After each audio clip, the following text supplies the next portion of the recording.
आज की कथा शुरू करने से पहले फिर से एक बात करनी है जो मैंने धुन से पहले करी, प्राइस की, कि भाई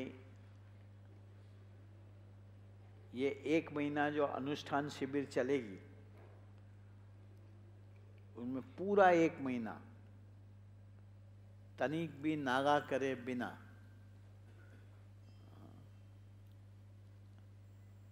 जो राइट 7 बजे ये हॉल में हाजिर होंगे, इनको 12 जून को काका जी के हैप्पी बर्थडे पे तगड़ा इनाम दिया जाएगा, प्राइज दिया जाएगा।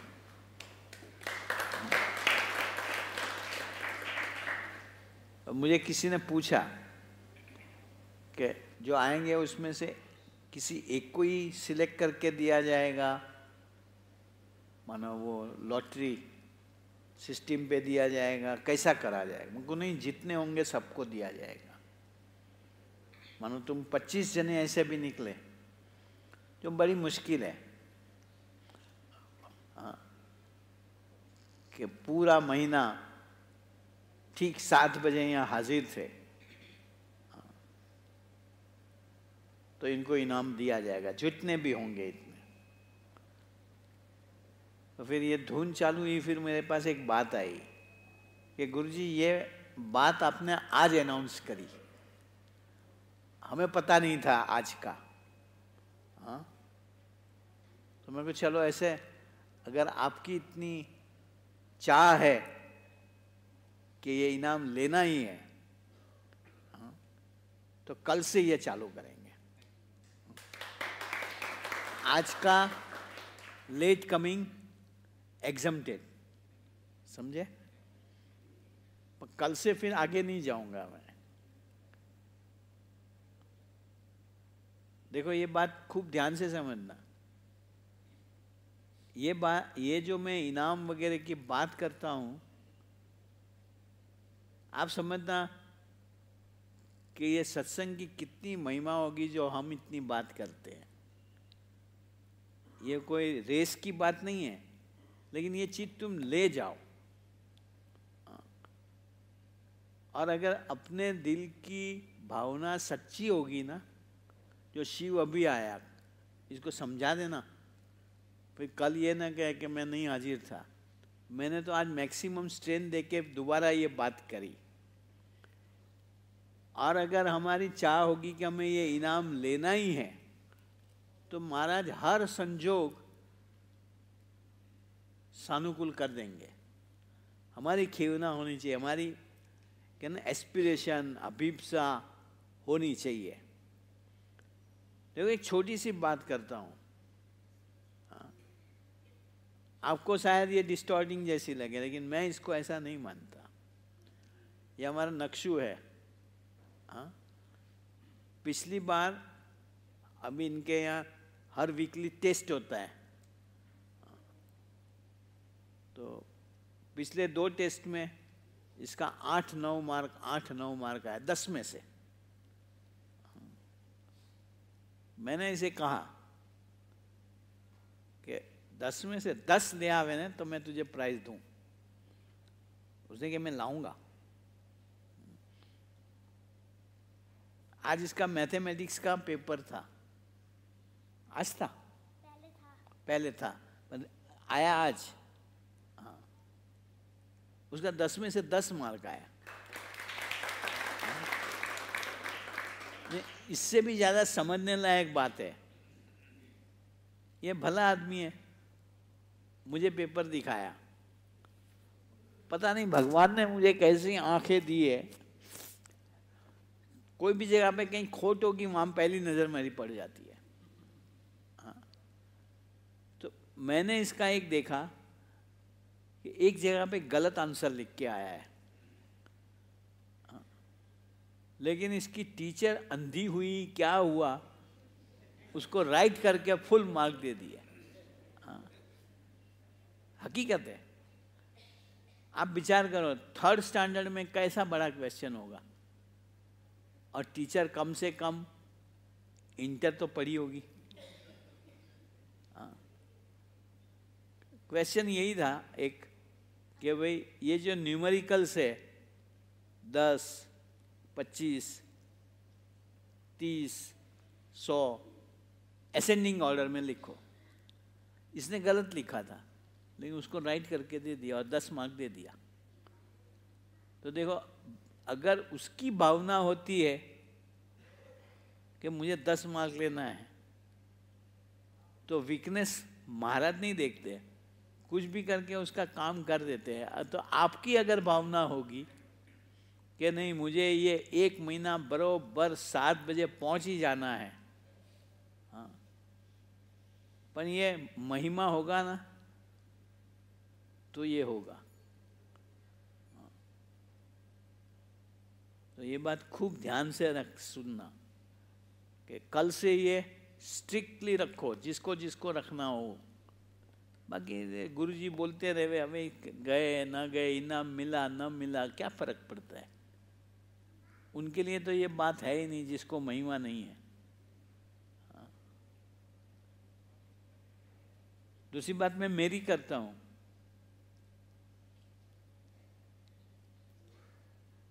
कि ये प्राइज माना तूने 20-25 जनों को भी लग गया तो मुझे कोई फर्क नहीं पड़ने वाला। क्यों कि मैंने अभी देवेश से बात करी थी। तुम विचार करो सत्संग की महिमा क्या होगी। आज से 250 साल पहले की बात है, गुणायतान स्वामी ने कहा था कि अगर तुम्हें मंदिर में सत्संग के लिए आना हो और घर में काम हो, सहूलियत ना हो, तो हर महीने घर में दाने और 10 रुपया मैं भेजता रहूँगा। 250 साल पहले के 10 रुपये ने आज के कितने होंगे? अंदाजा कहो, अंदाजा।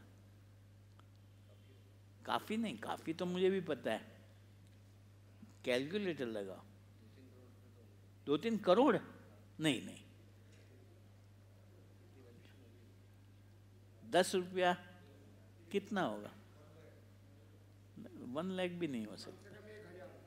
नहीं, 1000 इतना नहीं हो, मेरे ख्याल से 5-10 हजार के ऊपर होगा। हाँ, 10-1 हजार, 10 रुपया, 250 साल पहले। गुणायतान स्वामी ने कहा कि तुम अगर सत्संग करने आते हो और घर में तकलीफ हो और इसके कारण तुम्हें सत्संग गंवाना पड़ता हो, तो 10 रुपया हर महीने मैं भेजता रहूँगा। आप सत्संग करो, कितनी महिमा होगी सत्संग की। ये चीज़ें हम सोचते नहीं हैं। ये बात मैंने कम से कम ये अपनी सभाओं में 8-10 बार तो अभी तक में दोहराई होगी। मैं ये बात सुनकर सच में ताजुब हो गया था कि ये स्वामी को कितनी गरज होगी। पर ये बातों का हमें भरोसा करना पड़े। कई चीज़ें ऐसी है कि हम सुनते हैं लेकिन उस पर गौर नहीं करते। एक स्वामी की बात है कि पहले मुमुक्षु भगवान को खोजते थे, आज भगवान मुमुक्षु को खोजते हैं। ये बात अपने यहाँ लागू पड़ती है कि हो काका जी, पप्पा जी, स्वामी जी, साहेब। मैं कितने दिनों से बात करता हूँ कि स्वामी जी इस उम्र में, मानो ही इज एक्सीडिंग 80, हाँ, साहेब अब पहले की तरह साहेब इतना चल भी नहीं सकते। हाँ, ये लोग कितना विचरण करते हैं। मैं तो इनका विचरण सुन के मैं थक जाता हूँ। यहाँ वो कैसे चल सकते होंगे, पर इनको कैसा है, तुम्हारा इनका समाज खूब बड़ा है। हाँ, मैं तो यहाँ कह देता हूँ कि पंजाब में अब नवंबर में आऊँगा। हाँ, वो नहीं कहेंगे। आज की तारीख में भी अगर पंजाब से कोई स्वामी जी को कह दे कि स्वामी आप आ जाओ, तो वो तुरंत तैयार हो जाएंगे। फिर मेरे जैसे कोई खड़का के स्वामी को मना करे, वो बात अलग है। तो देखो, ये बातें हमें सत्संग की महिमा नहीं, ऐसे संत लोग हमें ये महिमा समझाते हैं। दूसरी बात, भाई मैंने तो ये बात करी कि आप अगर 7 बजे 1 महीने तक रेगुलर, आज से नहीं कल से, पर कल के बाद मैं जी एक्सटेंड नहीं करूँगा, 7:01 पे भी आए तो कैंसल। मुझे लगता है कि खाली एक शारदा नंबर ले जाएगी, बाकी तो कोई ले जाए ऐसा लगता नहीं है। वो भी बचराज रहमनो नज़र करेगी तो, बचराज का तो लगेगा ही नहीं, वो तो मुश्किल है, क्योंकि इसको महिमा नहीं ना ऐसे। इनको महिमा है लेकिन व्यवहार की महिमा है। मेरा कारोबार, खाली हम बोलते हैं कि हमारा कारोबार तो भगवान चलाते हैं, लेकिन मैं इतनी थोड़ी मेहनत करता हूँ सो होता है, इतना तो रहता ही है। मैं ये कह रहा हूँ कि मैं भी अगर 7 बजे डेली आ गया, मेरे लिए भी मुश्किल है। बचराज को जैसा व्यवहार का प्राधान्य है, वैसे मुझे देहाध्यास का प्राधान्य है, मेरी कंफर्ट्स का, इसलिए मेरा भी मुश्किल है। पर मानो भगवान ने रहम करी नक्शु की तरह मेरे पर भी, और मैं आ गया तो आप लोग मुझे कौन इनाम देंगे? ये देवेश कहता है क्या, नक्शु जिम्मेवारी लेता है कि हमारी टीम मतलब हमारा सत्संग आपको इनाम देगा, तो आपको मंजूर है? सब मिलके दोगे इनाम? हाँ, हाँ, वो तो मैं तगड़ा इनाम दूंगा तो आप लोगों को भी तगड़ा ही देना पड़ेगा। ऐसा थोड़ा है कि मुझे आप गाजर की पिपूड़ी पकड़ा दोगे। हाँ। दूसरी बात, ये जो धुन है 1 महीने की, वो अपना एक रिफ्रेशर कोर्स है। जैसे कई जगह नहीं, वैकेशन के अंदर समर क्लासेस, रिफ्रेशर कोर्स, हम जब मैट्रिक में पढ़ते थे तो ऐसा 10th में आता था, पटवास समर क्लासेस, जिनमें पूरा रिवीजन करवा देते थे या एडवांस सिखा देते थे। इस तरीके का ये है, तो ये पूरा अटेंड करते जाओगे, कितनी अपना व्यवहार की भी गांठें वो भी। भगवान बनने चले रास्ते पे निकले संत लोग, साधक लोग, बहनें, हाँ, कई प्रकृति की गुत्थियाँ ऐसी होगी जो खुलती नहीं होगी, वो कहाँ डिज़ोल्व हो जाएगी हमें पता नहीं लगेगा, लेकिन सिंसियरली महिमा से ये धुन करते रहेंगे तो ये धुन का क्या प्रभाव है? एक तो समूह में इतने करेंगे, बरोबर, फिक्स टाइम करेंगे। वो चीज़ क्या है, क्यों हम ये इंसिस्ट करते हैं, ये पिछली बार की पत्रिका में आनंद दीदी ने ठीक से एक्सप्लेन करा था। हाँ, वो राकेश भाई आज पढ़े पहले दिन। हाँ, इससे ख्याल पड़ेगा। हाँ, तो चलो यहाँ से पढ़ो, धीरे धीरे पढ़ना है, राजधानी पे नहीं चलाना।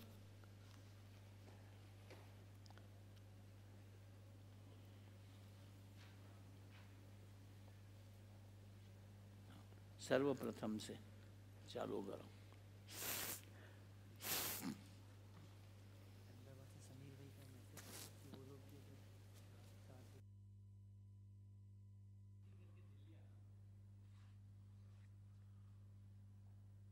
महिमा हो, छुट्टी करके 1 महीना दिल्ली आ जाओ। ये हाजिर नहीं, ये लोग भी कहेंगे कि हम घर पे 7 बजे धुन कर लेते हैं, वो थोड़ी चलती है। हाँ, कल से आ जाओ, रात की गाड़ी में बैठ के आना हो तो कह दो, इसमें किसी की मोहब्बत नहीं रखनी है।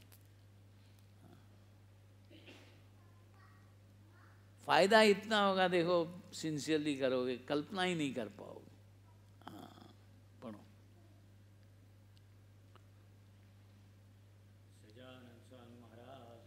देखो आप आओ, मुझे कोई लालच नहीं है।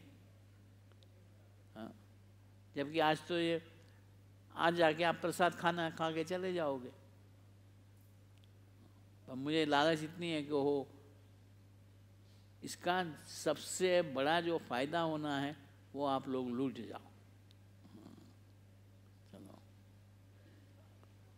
सच्चिदानंद स्वामी महाराज की जय। सर्वप्रथम अनुष्ठान धुन का महात्म्य जो समझाते नए हुए, आए हैं, जिन्होंने ये पत्रिका नहीं पढ़ी होगी, इनको ये 1 महीने की धुन क्या है उसकी महिमा समझ आएगी।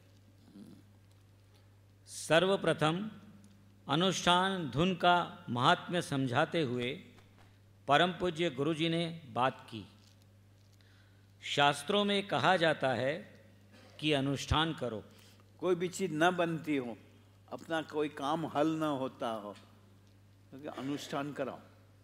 हाँ, जो अपने यहाँ काका जी ने प्रचलित करवाया। खूब भजन करने के बाद भी हमारी चाही कोई चीज़ या बात न बनती हो और हम उसका हल चाहते हो, तब काका जी कहते अनुष्ठान करो। समझ आती है ना? रागे में आज बरोबर ध्यान से, जैसे मैं चाहता हूँ वो स्पीड से पढ़ रहे हैं। हाँ,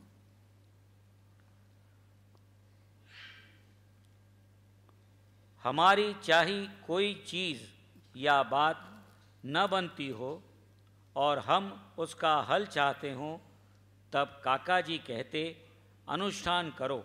देखो दूसरी एक बात मैंने कहा ना, ये अटेंडेंस लिफलेट जो घूमता है, सच्चा टाइम लिखना। 7:01 पे आए हो तो लिख देना 7:01 पे आया था। गलत लिखोगे सबको धोखा दे पाओगे, भगवान धोखा नहीं खाएंगे। अपने आप को भी कहीं धोखा हम दे पाएंगे, लेकिन भगवान धोखा नहीं खाएंगे। हाँ, अनुष्ठान में कम से कम 20 मिनट धुन करो। हाँ, इसलिए मैंने 30 मिनट के बजाय 35 मिनट करी। 1 महीना लगातार समूह में फिक्स टाइम हम 35 मिनट धुन करेंगे, कितना बड़ा फल मिल जाएगा, और इतने सारे मिल करके। हाँ, अनुष्ठान में कम से कम 20 मिनट धुन करो। हाँ, ऐसा काका कहते थे। वो 35 मिनट करेंगे। हाँ, एक तो हमारा दिमाग डालडा जैसा, 35 मिनट में कम से कम 20 मिनट तो अपनी कंसंट्रेशन में धुन करें। इस हेतु से 35 मिनट करनी है। पर इसका मतलब ये नहीं रखना कि हम 20 मिनट ही ध्यान से करेंगे, बाकी बातें करते रहेंगे। हाँ, पर हमारे मन का कंसंट्रेशन डालडा घी जैसा है। आप श्यामलाल जी रोज आया करोगे? ऐसा नहीं, एक दिन भी नहीं होगे ना, नंबर गया। कुछ भी हो, बीमार भी हो गए हो, गए। वो मैं क्या कह रहा हूँ, वो पूछ रहा हूँ, आप क्यों नहीं आए वो तो मुझे लेन देन ही नहीं है। हाँ, देखते हैं कौन ले जाता है इनाम। इनाम तगड़ा देने वाले हैं। हाँ, नहीं तगड़ा इनाम ना। पर हमारे मन का कंसंट्रेशन डालडा घी जैसा है, सो हम रोज 40 मिनट धुन करेंगे। 35 मिनट, ताकि टोटल 20-25 मिनट तो मन से धुन हो पाए। ये छोटे बच्चे को भी ये लागू रहता है। वो भी अगर रेगुलर 7 बजे से पहले पहले हॉल में आ गए होंगे 1 महीने तक, इनको भी तगड़ा, इनको तगड़ा इनाम क्या, बड़ी चॉकलेट। हाँ, अच्छी इम्पोर्टेड, बराबर। दूसरी बात, पप्पा जी सबको इकट्ठा करके संग ध्यान करवाते थे। संग ध्यान, समूह ध्यान। और काका जी भी सबको इकट्ठा करके फिक्स्ड टाइम धुन करवाते थे। काका जी इसमें ऐड करते, फिक्स टाइम करो क्या, आज ये टाइम करा, कल ये टाइम करा, ऐसा नहीं। हाँ, इससे क्या होगा, भगवान हमारा धुन की राह देखेंगे। ये बातें अपने दिमाग में बैठे ऐसी नहीं। एक जगह पे गुणादान स्वामी ने कैसी बात करी है, हाँ, कि भगवान तो जैसे कोई आशिक अपनी प्रियतमा की राह देखता है, वैसे भगवान भक्त मुझे कब बुलाता है उसकी राह देखते हैं। कितना कैसा एग्जाम्पल दिया है। हाँ, इस तरह हम अभी 1 महीना फिक्स टाइम धुन करेंगे, रोज ठाकुर जी राह देखेंगे। हाँ, उनका कहना था कि रोज एक ही समय पर कॉल लगाओ, हाँ, तो भगवान भी तुम्हारे कॉल की राह देखते हैं। हाँ, हमारे विचार, संकल्प, प्रार्थना को दूर तक पहुंचाने की क्षमता हाँ, पानी में सर्वाधिक है। ये साइंस ने पुरवार करा है। हाँ, पहले मुझे समझ नहीं आती थी। मंदिर में जाओ तो वो आचमनी का पानी देते हैं, तो मैं सोचूं ये पानी क्यों देता है। हाँ, भगवान को करे हुए प्रार्थना का रिटर्न संकल्प सबसे ज़्यादा पानी कन्वे करता है। और इसीलिए यहाँ पानी के 2 बॉल्स रखे हुए हैं। हमने धुन करी ना, उससे पहले रखे हैं। तो मेरा कहना ये है कि वो 35 मिनट हम सब ने मिल के धुन करी हो, ये पानी कितना चार्ज हो गया होगा। तो गेट पे लेडीज़ के लिए वहाँ, जेंट्स के लिए यहाँ, हाँ, हर एक पानी का 1-1 चम्मच आचमनी लेकर जावे, हाँ, प्रसाद के रूप में। हमारे विचार, ऐसा संकल्प, प्रार्थना को दूर तक पहुंचाने की क्षमता पानी में सर्वाधिक है। हाँ, ऐसा जापान के एक वैज्ञानिक डॉक्टर मसेरो इमोटो ने अनुभव किया है। सो परम भक्त राकेश भाई से निम्न प्रसंग पढ़वाए और स्वामीनारायण मंत्र की महिमा बताकर परम पूज्य गुरु जी ने धुन का प्रारंभ करवाया। ये पिछली बार की पत्रिका का रिपोर्ट है। हाँ, पहला ये समेरो क्या, मसेरो इमोटो, मसेरो इमोटो की जो साइंस किताब में से ये नोट डाउन करा हुआ है। हाँ, पढ़ो। पहला प्रयोग, वैज्ञानिक है जापान का, पहला प्रयोग। एक बार मैंने एक धर्मात्मा को देखा था जिनकी प्रार्थना से विशाल जलाशय के पानी में बदलाव आ गया था। वो पानी डर्टी था, इन्होंने वहाँ बैठ कर के समूह में सबसे धुन करवाई, वो पानी धीरे धीरे धीरे साफ हो गया अपने आप। हाँ, मुझे ज्ञात हुआ कि जापान के बौद्ध थियोसॉफी मंदिर के मुख्य पादरी होकी कटो गुनामा प्रीफेक्चर के फ्यूजीवाला डैम पर प्रार्थना कर चुके थे। ऐसी प्रार्थना वे कई बार कर चुके थे। इस विषय में मैं बहुत उत्सुक था, सो मैंने फादर कटो से कहा कि अब अगली बार जब वे ऐसी प्रार्थना करेंगे तो मैं अवश्य उनके साथ चलूँगा। मानो ऐसे जलाशय के पास जाके आप प्रार्थना करो, हाँ, और वो पानी एकदम क्रिस्टल क्लियर हो जावे, वो चीज़ मुझे देखनी है। तो दोबारा जब ऐसे प्रार्थना करो तब मुझे ले जाना साथ में। और कि मैं साथ में गया। उनकी प्रार्थना की शुरुआत होने से पहले हमने जलाशय का थोड़ा पानी एकत्रित किया, अलग कर दिया, हाँ, और अलग से रख दिया। फादर कटो ने प्रार्थना करनी शुरू की और अपने आसपास अत्यंत प्रभावशाली वातावरण उत्पन्न करते हुए वे 1 घंटे तक प्रार्थना करते रहे। प्रार्थना समाप्त होने के बाद मैंने 15 मिनट उनकी बातें सुनी। मेरे साथ अन्य जो लोग मौजूद थे वे कहने लगे, अरे देखो देखो, अरे देखो, जलाशय के पानी का रंग यकायक बदलने लगा है। वाकई इस विशाल जलाशय का पानी साफ होने लगा था। कैसे पता लगा कि पानी इतना साफ हो गया कि आजू बाजू के जो दरख्त थे इसका रिफ्लेक्शन उसमें पड़ने लगा। हाँ, वाकई इस विशाल जलाशय का पानी साफ होने लगा था। प्रार्थना से पूर्व उसमें कोई प्रतिबिंब दिखाई नहीं दे रहा था क्योंकि वह मटमैला था। अब आसपास के पेड़ों का प्रतिबिंब भी उसमें भली भांति दिखने लगा।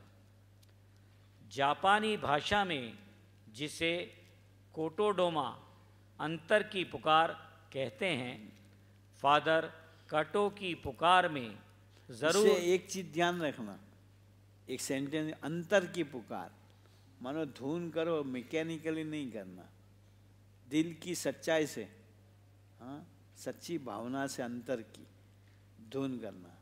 स्वामीनारायण स्वामीनारायण स्वामीनारायण बोलो, अंदर हृदय रो पड़ना चाहिए, काका जी की स्मृति फट हो जानी चाहिए। हाँ,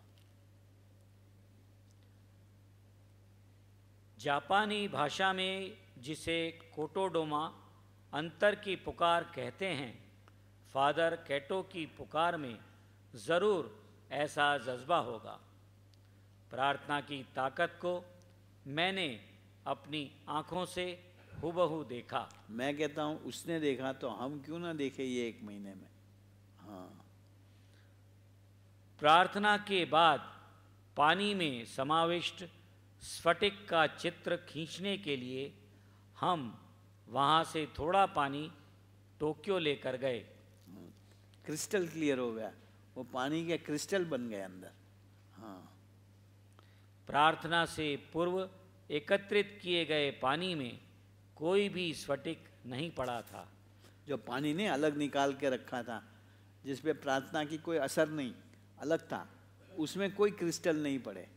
हाँ, जबकि प्रार्थना के उपरांत एकत्रित पानी में काफ़ी बड़े अतिशय शुद्ध सुंदर षड्भुज स्फटिक बन गए।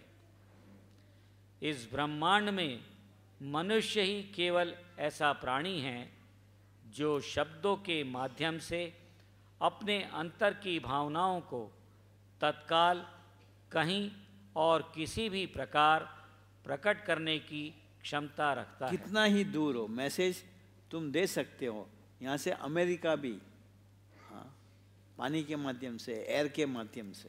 हाँ, हमारे शब्द और विचार कहीं भी किसी के भी पास तत्काल पहुंच सकते हैं। दूसरा प्रयोग, एक बार मैंने भी निम्न प्रयोग किया। टोक्यो में स्थित मेरे कार्यालय के नल से साधारण पानी एक मर्तबान में भरकर अपनी मेज पर रखा। चूँकि यह शहर में सब जगह वितरित होने वाला क्लोरीन युक्त पानी था, सो उसमें स्फटिक बनाने के प्रयास विफल रहे। फिर मैंने जापान में रहने वाले 500 व्यक्तियों से एक मदद के लिए कहा। एक निश्चित दिन पर सभी ने एक साथ पानी को शुद्ध करने वाले विचार भेजे और फिर धन्यवाद का संदेश भेजा। जैसे कि अनुमानित था, उसके मुताबिक पानी में बदलाव आ गया और उसमें सुंदर स्फटिक बनने लगे। नल का क्लोरीन युक्त पानी शुद्ध जल में परिवर्तित हो गया। यह भला कैसे हुआ होगा? मेरे ख्याल से आपको उत्तर मिल गया होगा। 500 लोगों के एक साथ विचार और शब्द समय व सीमा का पाबंद न रहते हुए बिना किसी जरिए ही पानी तक पहुंच गए। पानी हमारे विचारों और प्रार्थनाओं को संजोए रखता है। जैसे कि तुम में भी जल का अंश निहित है, सो तुम कहीं भी होगे, लेकिन तुम्हारी प्रार्थना लक्ष्य तक पहुंचेगी ही। प्रार्थना में इतनी ताकत है कि वह अवकाश और समय की दूरी को पार कर सकती है। ऐसे सच का जाहिर होना सचमुच आश्चर्यजनक, अद्भुत और विश्वासप्रद है। इससे मुझे एहसास हुआ कि प्राचीन शिक्षाएं, प्रार्थना और धर्म की बातें, जो मैं बात करता हूँ ना, कि इससे ख्याल पड़ता है कि मंदिरों में जल की आचमनी क्यों दी जाती है। हाँ, प्राचीन शिक्षाएं, प्रार्थना और धर्म की बातें कोई अंधविश्वास और बेतुके विचार नहीं हैं, वरन ब्रह्मांड के सत्य पर आधारित हैं। और इसी हेतु अब की बार परम पूज्य गुरु जी ने पूरे 1 महीने लगातार श्री ठाकुर जी के समक्ष तुलसी पत्र डलवाकर पानी के 2 कटोरे रखवाए और आशीर्वाद देते हुए बोले, रोज फिक्स्ड टाइम पर 40 मिनट धुन करेंगे तो यह पानी में कितनी पावर जनरेट हो जाएगी। सभा के पश्चात प्रसादी का वह जल आचमन के रूप में, पहले ये पानी था, खूब समझ के रखना। हाँ, धुन के बाद बन गया जल। हाँ, जो बात अभी ये इलेक्शन कैंपेन में किसी ने बताई, हाँ, दूसरी नदियों का पानी पानी बोला जाता है, जबकि गंगा जल बोला जाता है। हाँ, सभा के पश्चात प्रसादी का वह जल आचमन के रूप में सभी को रोज दिया गया। पूरे 1 महीने स्वामी की बातों का पाठ करवाते हुए परम पूज्य गुरु जी ने व्यावहारिक व आध्यात्मिक सभी प्रकार की मर्म भरी सूझ सबको दी। शिविर के अंतिम 2 दिन पवई की अक्षरधाम पत्रिका में से ब्रह्मस्वरूप काकाजी महाराज के प्रेरणादायी बस प्रसंगों ये पानी का बनाना। तो गौरव, हमने ये बात करी कि ये 1 महीना रेगुलर 7 बजे जो आ जाएगा धुन में, कोई भी 7:01 वो नहीं चलती। उसको आखिर में तगड़ा इनाम दिया जाएगा। तो सुचिका ने ऐसा बोला है कि मैं तो नहीं आ पाऊंगी, लेकिन गौरव जरूर आएंगे।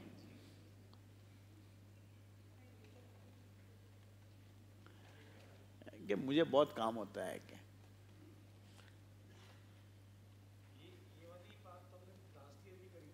है।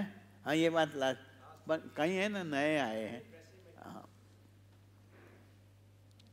नहीं, आज ये हुआ कि आज से शुरू करना था, लेकिन कईयों ने कहा कि हमें ये पता ही नहीं था, नहीं तो हम 7 बजे आ जाते। और आपने कहा कि 1 दिन भी 1 मिनट भी लेट हो गए तो कैंसल। तो मैं को चलो कल से रखो। हाँ, कल से 12 जून तक। चलो, आज की सभा ओवर। कल से कथा भी चालू। ये भी कथा हो गई। विसर्जन प्रार्थना। हाँ, विसर्जन प्रार्थना तो रोज करनी। विसर्जन विसर्जन प्रार्थना और प्रसादी का आचमन।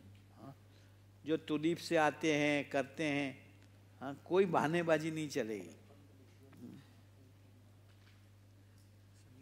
सच्चिदानंद स्वामी महाराज की जय। आज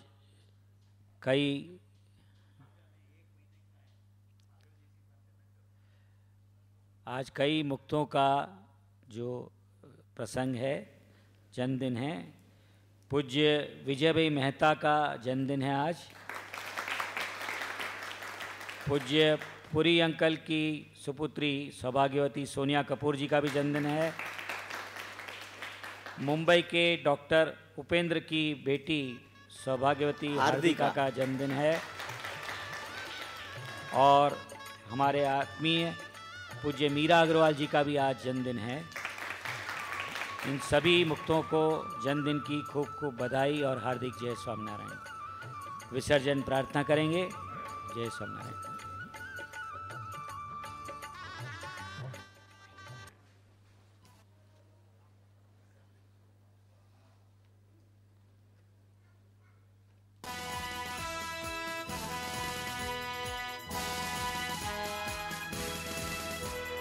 इसी जन्म में हम पर भगवत ऐसा अनुग्रह कर दो, भाग्य से जन्म मिला भारत में, सार्थक इसको कर दो।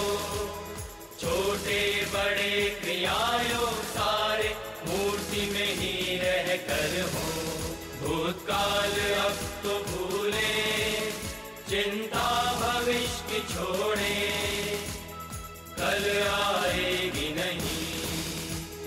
वर्तमान में स्वरूप लक्ष्य सुहृद भाव से वर्ते, जिए प्रत्यक्ष की छावनी के हम सैनिक बन के, भूतों को दिव्य माने, तुम्हें करता हरता जाने, प्राप्ति की मस्ती हो।